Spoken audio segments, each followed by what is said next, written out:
ادخل بقى على الأسئلة اللي جاتني، والأسئلة اللي جاتني هي السؤال الأولاني من عندها ابنها في إعدادي، ربنا يبارك لها فيه. بتقولي إن هو جه بيحكي لها على موقف حصل معاه في المدرسة، وأثناء الولد ما بيحكي لها الموقف هي انفعلت عليه وانفعلت عليه، شدت عليه لفظيا يعني.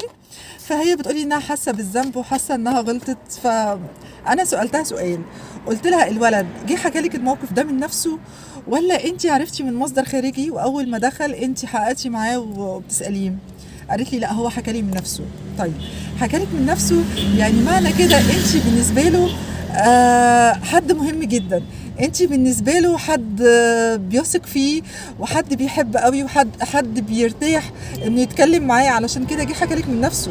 فالمفروض ان انت ما كنتش تتصرفي بالطريقه دي. طيب اتصرف ازاي؟ اولا انت اخطأتي فانك انفعلتي عليه واندفعتي عليه، تمام. طيب اتصرف ازاي؟ وده كلامي لكل الامهات.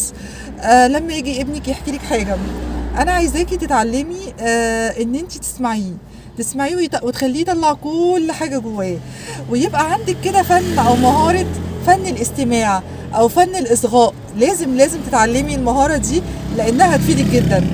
طيب انا هلاقي امهات بتقولي ما هو بينرفزني او بيقول حاجات تضايقني او بيبقى رد فعله في الموقف مثلا ببقى متضايقه ومتغاظه.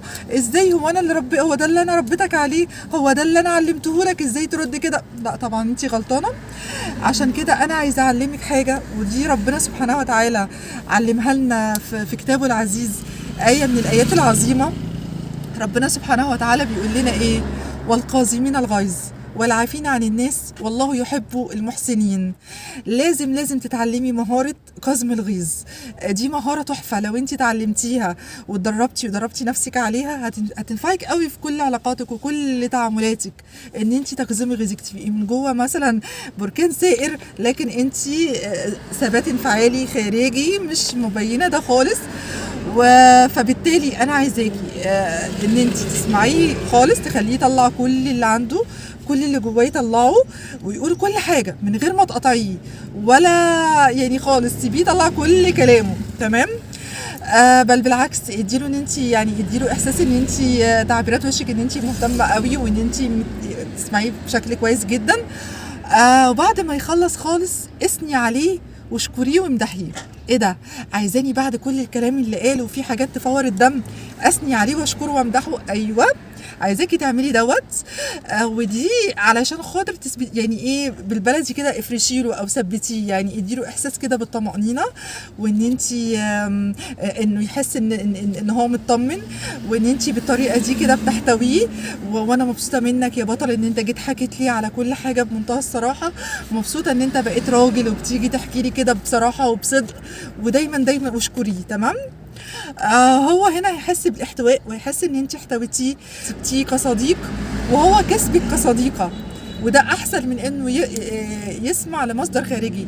انما انت بانفعالك عليه واندفاعك عليه، هو كده هيبقى يعني مش هيحكي لك على حاجه تاني، وهيخاف جدا من رد فعلك. وكده انت هتبقى خسرتيه. لا، احنا عايزينك تكسبيه احسن من انه يحكي لمصدر خارجي وما تضمنيش المصدر التاني هيبقى نصيحته ليه عامله ازاي، تمام. وبعدها بقى ابداي ان انت يعني قولي له بقى الموقف كان عامل ازاي واشرحي له، وقولي له ابداي بالايجابيات الاول. انا مبسوطه انت في الحته دي كنت تمام، لا اتصرفت في الجزء ده تمام، مبسوطه من دي. وبعدها ابداي بقى ايه في الحاجات اللي اتصرف فيها خطا، بس ما كانش المفروض تتصرف في الجزئيه دي، كان المفروض تبقى كذا.